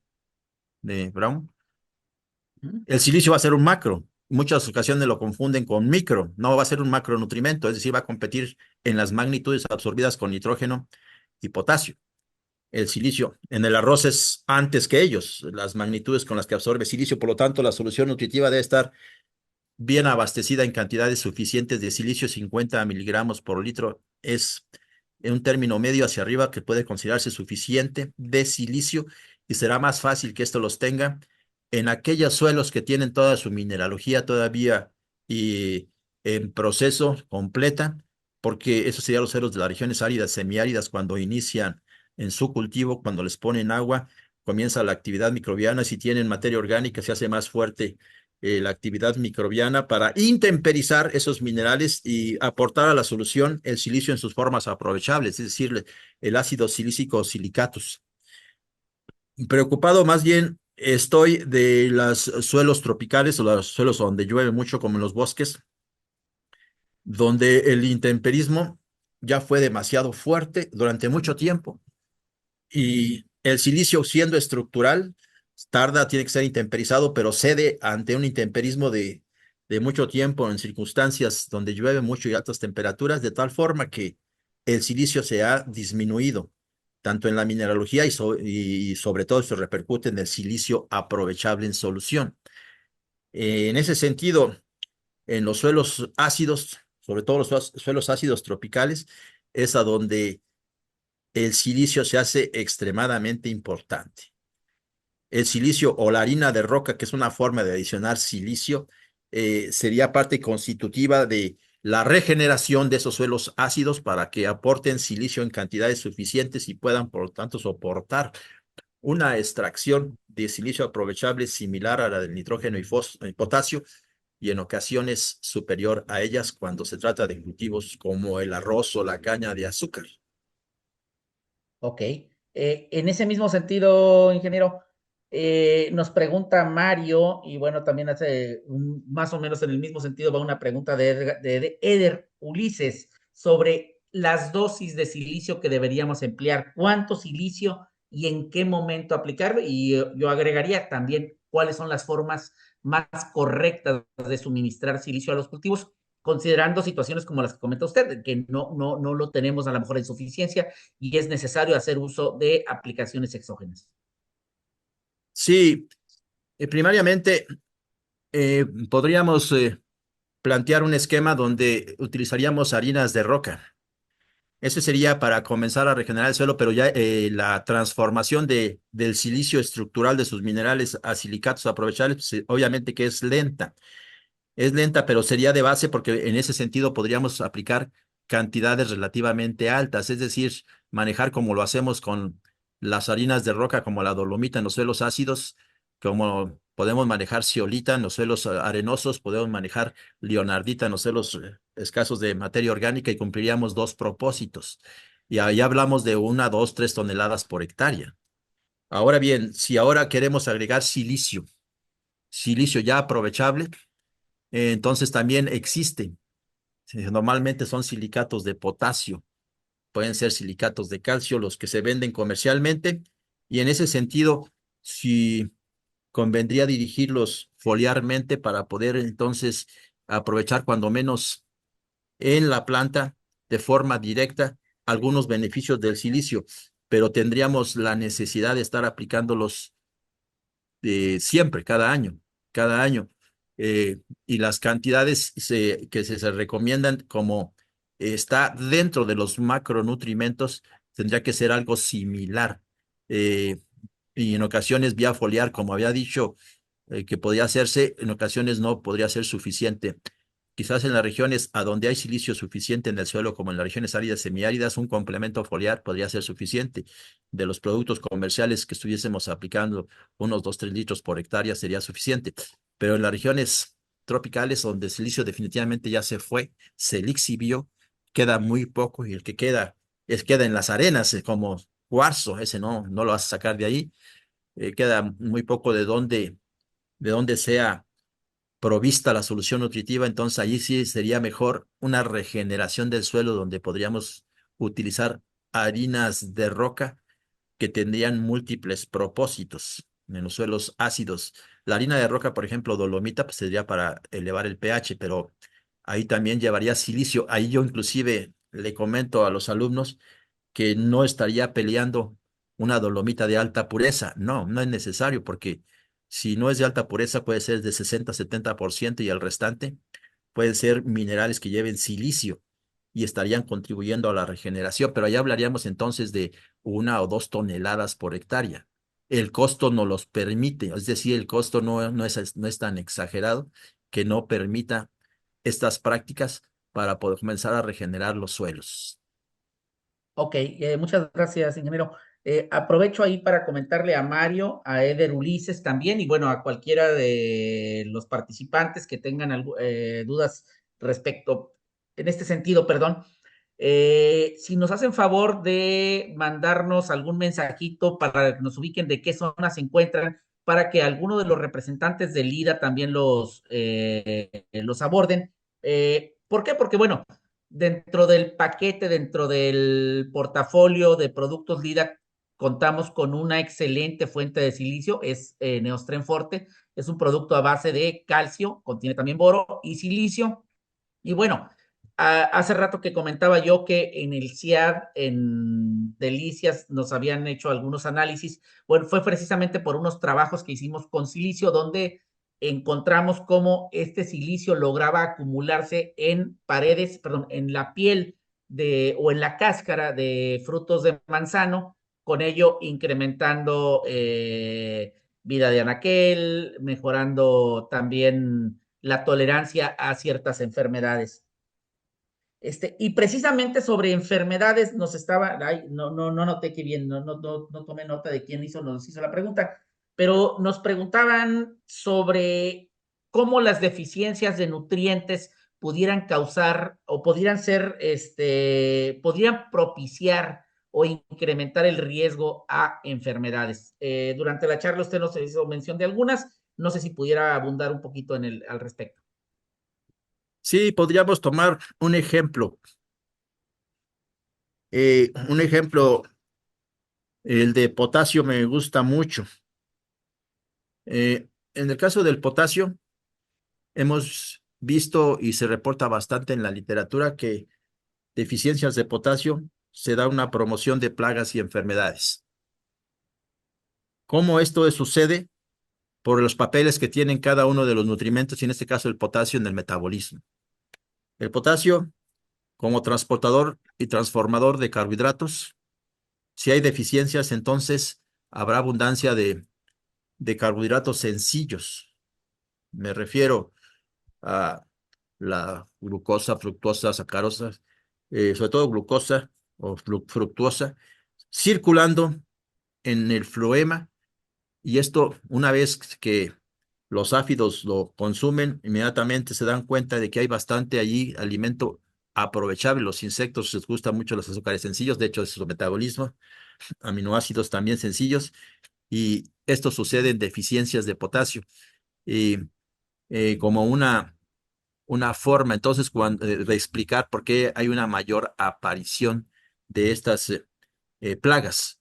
En el caso, por ejemplo, de la deficiencia de calcio, les decía yo, la estructuración de las células, es decir, pared celular con pared celular, se encuentra bastante debilitada, y esta es una vía de entrada del tubo apresorio de los hongos que han germinado sobre la superficie de las hojas.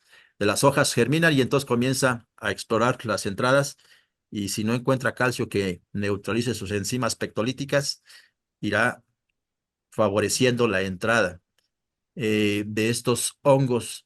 Y así para cada uno de ellos, el que me preocupa más es en el caso del nitrógeno, porque en la mayoría de los que estamos hablando de potasio y de calcio, es cantidades altas en cuanto a suficientes. Pero en el caso del nitrógeno, cantidades altas en cuanto a suficientes, no excesos, pues. Entonces el nitrógeno sí se distingue porque descuida mucho el metabolismo secundario, se va más hacia el metabolismo primario de la construcción de las unidades básicas que son proteínas, carbohidratos, lípidos, pero descuida mucho la construcción de moléculas del metabolismo secundario, a donde están los protectores bioquímicos o directos como las fitoalexinas, los indirectos como los antioxidantes. Se promociona mucho con esas dosis altas, y cuando esto se suma a las deficiencias de de otros nutrimentos como el potasio, como el calcio o como el azufre también. En deficiencias de azufre, pues se acumulan los aminoácidos toda vez que no se construyen la cisteína, cistina, metionina. Los que están azufrados, cistina, metionina, y por lo tanto la construcción de las proteínas de la planta no se completará toda vez que exigen de vez en cuando alguna cistina y una metionina, no habrá, y por lo tanto circulará libremente los aminoácidos sencillos, y junto con los azúcares en deficiencia de potasio, imagínense ustedes un licuado bastante apetecible para insectos y hongos. Y así podríamos hacer explicaciones. En el caso de los micros, tiene mucho que ver también con la estabilidad de las membranas, tiene que ver mucho, y que cuando hay deficiencias tienen posibilidad de abrirse las membranas y de que salga su líquido celular, porque la estabilidad de las mismas se encuentra comprometida en deficiencia de micros, pero sobre todo hay micros como el caso del cobre, que en el metabolismo secundario está activando los sistemas enzimáticos para producir lignina, está activando los sistemas enzimáticos para producir fenoles, fitoalexinas, que son protectores frente a plagas y enfermedades. Entonces debemos de estar procurando de que haya una nutrición de todos y cada uno de ellos cuando estos hagan falta, y en ese sentido será recompensado con una planta más sana. Y así podríamos estar platicando de varios nutrimentos, un ejemplo de cómo su deficiencia puede promover las plagas y enfermedades. Ok, aprovechando lo que comento ahorita sobre el metabolismo del nitrógeno, cómo se utiliza principalmente para un metabolismo primario y no tanto para un metabolismo secundario. Eh, una pregunta ahí a manera personal. Eh, por ejemplo, ¿qué papel pudiera cumplir aquí por aplicaciones exógenas, aplicaciones extras que pudiéramos hacer, por ejemplo, con molibdeno? Precisamente para un mejor aprovechamiento de este metabolismo del nitrógeno. Sí, el molibdeno es necesario para la nitrato reductasa. Y en ese sentido, cumples con el molibdeno, sobre todo para la transformación del nitrato, que es el alimento preferido de las plantas, para llevarlo a NH4 dentro de las células de las plantas, sobre todo en las hojas. Y hasta allí el papel de molibdeno en el metabolismo del nitrógeno sería benéfico. El problema es posteriormente lo que requerimos es que ese amonio se transforma en amino y posteriormente de allí entre a la producción de aminoácidos y que estos puedan ser entonces utilizados en la fabricación de las proteínas propias de la célula y no dejar sueltos los aminoácidos. Entonces, en ese sentido, deberíamos de procurar tener sí molibdeno para cumplir el primer paso de manera efectiva, pero igualmente deberíamos de tener todos los demás cubiertos, todas las deficiencias demás cubiertas, como lo que mencionaba azufre, para que también se construyan la cistina y la metionina, y que estos, al ser llamados para construir las proteínas de la planta, no falten. Y entonces se puedan estar utilizando todos. Así, por ejemplo, también el níquel también sería necesario en el metabolismo del nitrógeno para que la urea pueda ser aprovechada de forma más eficaz. Como subproducto del metabolismo del nitrógeno puede producirse urea y así sucesivamente. Eh, en ese sentido, el molibdeno sí cumpliría esa función, pero faltarían en el transcurso del metabolismo del nitrógeno otros para que de manera eficaz sean utilizados y no sean acumulados, que se fueran un atractivo para, en este caso, para los insectos, que en el floema existan muchos aminoácidos sueltos. Correcto. Platicaba usted sobre el silicio, digo, es muy recurrente aquí el tema de silicio, hay muchas preguntas al respecto. Y bueno, sobre el silicio le reconocemos esa actividad que tiene como nutriente y desde el punto de vista, la gente que ha estudiado el tema de bioestimulantes, pues normalmente lo consideran también un efecto, que tiene un efecto bioestimulante. Y cuando hablamos de bioestimulantes, nos referimos lo mismo a una mayor tolerancia a condiciones ambientales adversas, pero también a un mejor aprovechamiento de nutrientes. Y César Torres nos vuelve a preguntar aquí sobre silicio, precisamente sobre el efecto que pudiera tener en la disponibilidad de otros nutrientes, pero también en cómo pudiera afectar la microbiota o el microbioma de los suelos. Sí, el, comenzaríamos con los microorganismos. Los microorganismos, su número será promovido en presencia de silicio, de los minerales de silicio. Hay una identificación entre silicio, la abundancia de silicio, ya sea en forma mineral o en forma aprovechable. De cualquier manera, habrá una actividad microbiana que lo transformará de mineral a inorgánico, me refiero a aprovechable más bien, a aprovechable. Y en ese sentido, se favorecerá la actividad microbiana, claro, y siempre y cuando tenga una fuente de energía, materia orgánica o algún abono que se esté adicionando. Entonces, en ese sentido, el silicio tiene que ver con los microorganismos y por consecuencia también repercutirá en la disponibilidad nutrimental que esos microorganismos promoverán, ya sea disolviendo algunos nutrimentos precipitados, eh, o promoviendo una mejor nodulación para el Rhizobium o establecimiento de las micorrizas. Ese sería en cuanto a la comunidad microbiana, pero el silicio por sí mismo en el suelo tiene la capacidad para incrementar la disponibilidad del fósforo, sobre todo en suelos ácidos, porque puede entonces competir por el aluminio, el silicio, para liberar al fósforo y hacerlo más aprovechable. Asimismo, el silicio puede mejorar la disponibilidad nutrimental actuando como transportador, toda vez que es un anión silicato con varias cargas negativas, puede entonces ser un transportador de cationes a través del proceso de absorción, y entonces se podrá en ese sentido incrementar la eficiencia en la utilización de los nutrimentos. Y por otro lado, se ha visto también el mejoramiento en el establecimiento de la raíz, de las raíces, lo cual entonces generará por consecuencia una mayor rizósfera al haber más raíz, y esto contribuirá, por lo tanto, a incrementar el volumen de suelo y la disponibilidad que se pueda encontrar de esos nutrimentos. Entonces podríamos enfocarlo desde diferentes ángulos, todo ello a incrementar la eficiencia en el uso de los nutrimentos. De Ok. hecho, tenemos, por ejemplo, eh, tenemos los silicatos de calcio, que son subproductos de la industria del acero, y uno de los destinos es en los suelos ácidos, precisamente para mejorar la disponibilidad del fósforo e incrementar el pH.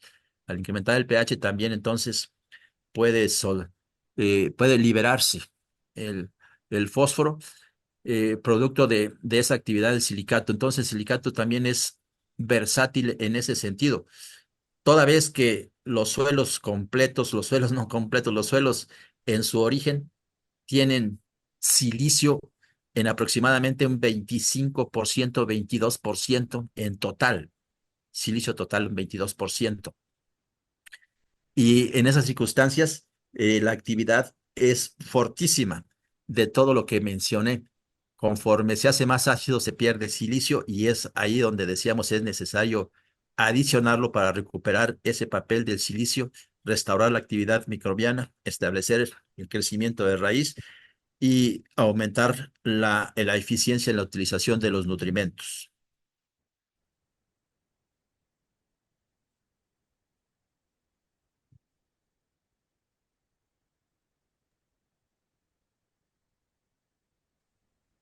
Bien, ingeniero. Bueno, tenemos todavía muchas preguntas. Pues usted nos indica si seguimos. La mayoría son relacionadas con el silicio. Creo que pues algunas de las preguntas nuevas ya pudieran estar contestadas, pero tenemos por ahí algunos otros temitas. Le damos otros 15 minutitos, yo creo, Sí, sí, a adelante con tomar tus las 10 preguntas. minutos. Perfecto. Bueno, aquí comenta eh, Ludín Agustín López Miranda. En el caso del selenio, se tenía el concepto de que era dañina para la salud humana. Lo que sucede es esto, miren. El selenio es un micro esencial para el humano, pero sí son de esos micros que son micros, es decir, microgramos, pues. De tal forma de que se puede constituir cuando hay un aporte con algún suplemento que fuera de control, sí puede caer en el lado de la toxicidad. Eh, He visto algunos experimentos con silicio, he tenido noticia de algunos experimentos con silicio donde se les han muerto las plantas y los animales.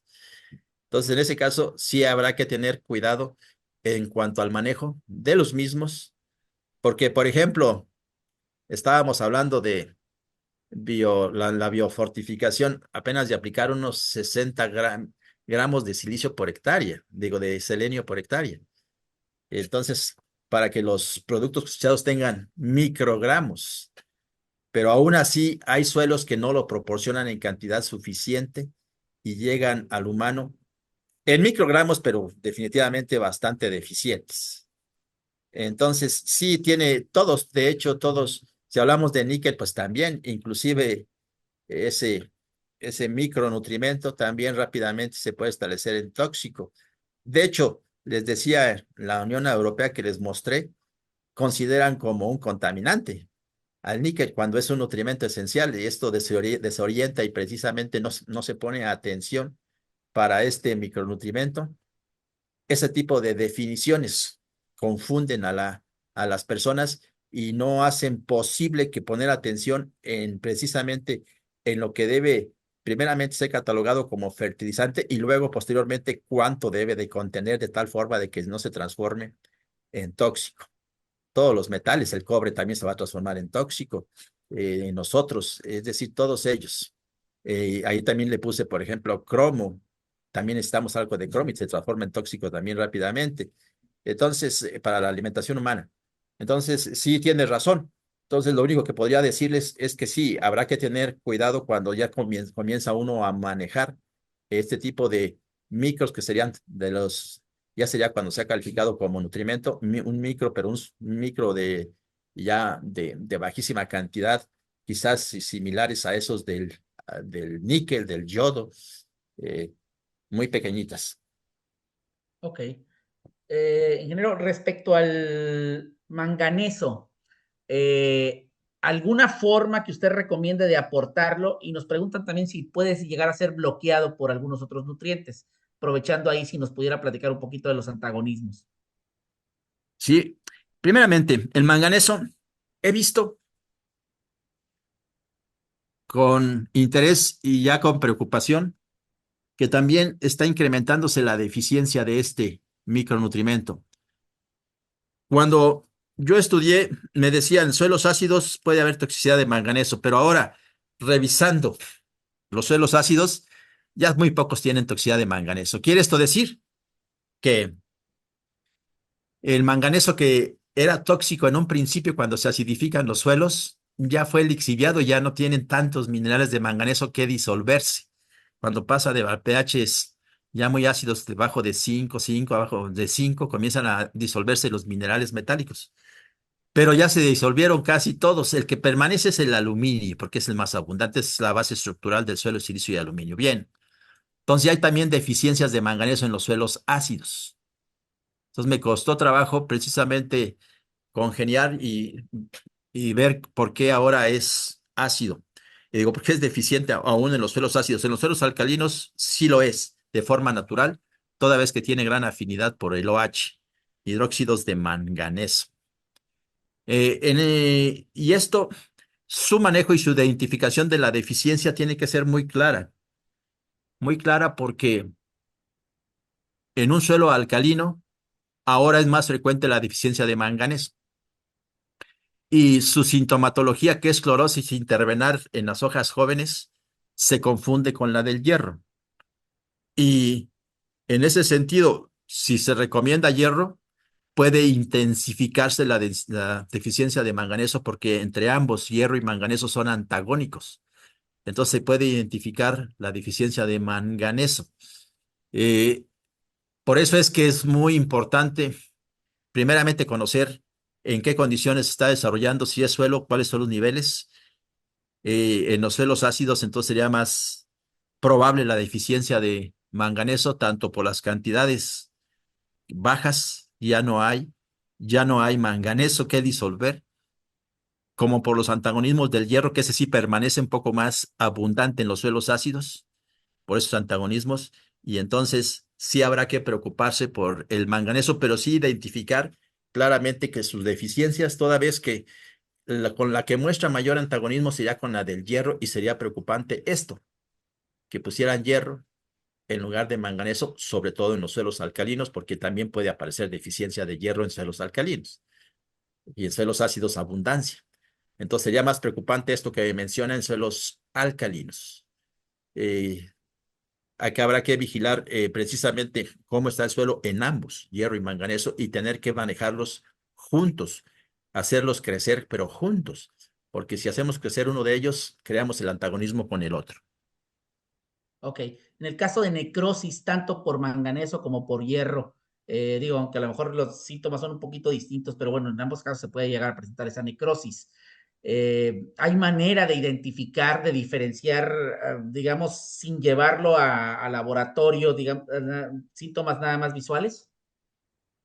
Eso es recomendable para cuando no se sabe de manera muy fina la diferenciación en los síntomas visuales, hacer la verificación, porque sí tiene repercusiones en las recomendaciones si la haces mal, hacer la verificación de los niveles de ambos micros a nivel foliar. Tiene que ser análisis foliar, ahí no hay posibilidades del extracto celular de peciolo, no hay estos estándares para los micros. Tiene que ser análisis foliar completo y ahora sí establecer sus relaciones que hay entre ambos para ver realmente cuál es el que está faltando. Y podríamos decir, tener el antecedente de cómo estaban en el suelo donde estaba creciendo. Y finalmente, cómo se establecieron, en qué concentraciones finalmente quedaron en la hoja. Pero sí, yo sí sería recomendable, sobre todo en cultivos redituables, hacer esa diferenciación, pero a nivel fino, que sería el análisis foliar. Correcto. Y precisamente respecto a los análisis foliares, respecto a los análisis de peciolo, etcétera, etcétera. Nos pregunta Marlet, ¿a qué fuentes nos remitiría usted para encontrar cuáles son las demandas de cada uno de los cultivos y a lo mejor en cada una de las situaciones? Eh, Normalmente nos encontramos con recomendaciones y muchas veces esas recomendaciones son bastante viejas, los niveles de referencia, de pronto nos encontramos con nuevas variedades, con nuevos híbridos que son mucho más demandantes de cierto nutriente en particular y bueno, nos llevan de pronto a muchas confusiones. Nos encontramos donde claramente nosotros estamos observando en una planta un síntoma visual de una deficiencia, o por lo menos asumimos que tenemos ese síntoma de una deficiencia, pero mandamos al laboratorio y resulta que el laboratorio nos arroja niveles de suficiencia.